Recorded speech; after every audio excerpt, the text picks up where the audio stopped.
এই দাবিটা শতভাগ যৌক্তিক। সঙ্গে সঙ্গে আমি বাংলাদেশ ছাত্রলীগের পক্ষ থেকে, আমার ব্যক্তিগত পক্ষ থেকে আমি একাত্ম ঘোষণা করেছি। আমি মাননীয় প্রধানমন্ত্রী এবং আমাদের মহামান্য রাষ্ট্রপতি মহোদয় তাদের কাছে গণভবনে এবং বঙ্গভবনে আপনাদের এই ন্যায্য দাবিটার যৌক্তিকতা পৌঁছে দিয়েছিলাম।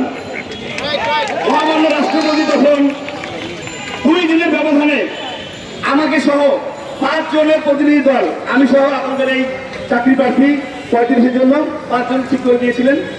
আমরা 6 জন মহামান্য রাষ্ট্রপতির সঙ্গে দেখা করি। আমি নিয়ে যাই এবং তাকে যখন আমরা এই যৌক্তিকতা সক্ষম হই, তিনি সঙ্গে সঙ্গে নৈতিক সমর্থন দেন, দিয়ে বলেন মাননীয় প্রধানমন্ত্রীর সঙ্গে আলোচনা করে শীঘ্রই জানানো হবে। 2019 সাল ফেব্রুয়ারি মাস। এর ঠিক 7 দিন পরে গণভবনে আমি যখন মাননীয় প্রধানমন্ত্রীর সামনে চাকরির বয়স বৃদ্ধি যৌক্তিকতা তুলে ধরি, সেই সময় নেত্রী জিজ্ঞেস করেন তোমরা ছাত্রলীগ কি চাও। আমি তখন বলেছিলাম প্রান্তীয় নেত্রী, আমাদের বাংলাদেশ ছাত্রলীগের যেহেতু বয়স সীমা 29 আর চাকরির বয়স সীমা 30, তো একটা ছেলে লাখ লাখ ছেলে ছাত্রলীগ করে, লাখ লাখ ছাত্র রাজনীতি করে, তখন তারা দীর্ঘদিন হতাশার মধ্যে থাকে।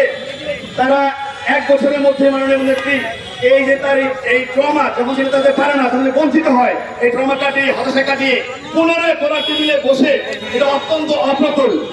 ছাত্রলীগের প্রত্যেকটা ছেলে মেয়ে চায় চাকরির বয়স 12, চাকরির বয়স 35।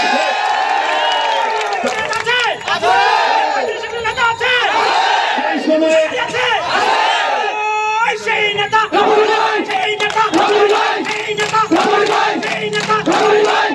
তখন মাননীয় প্রধানমন্ত্রী আন্তরিকতার সাথে বলেছিলেন তিনি বিষয়টি বিবেচনা করবেন, এবং তখন আমরা সবাই আশা দেখেছিলাম।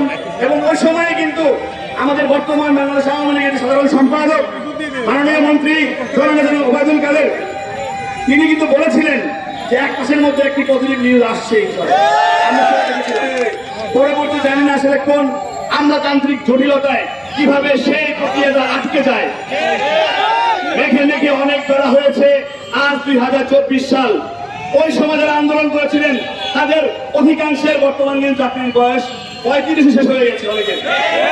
কিন্তু আপনারা আজও সেই আশাকে, সেই স্বপ্নকে জিইয়ে রেখে এখনো হাল ছাড়েননি, এখনো মাঠ ছাড়েননি। আপনাদেরকে আমি অন্তঃস্থল থেকে সাধুবাদ জানাই।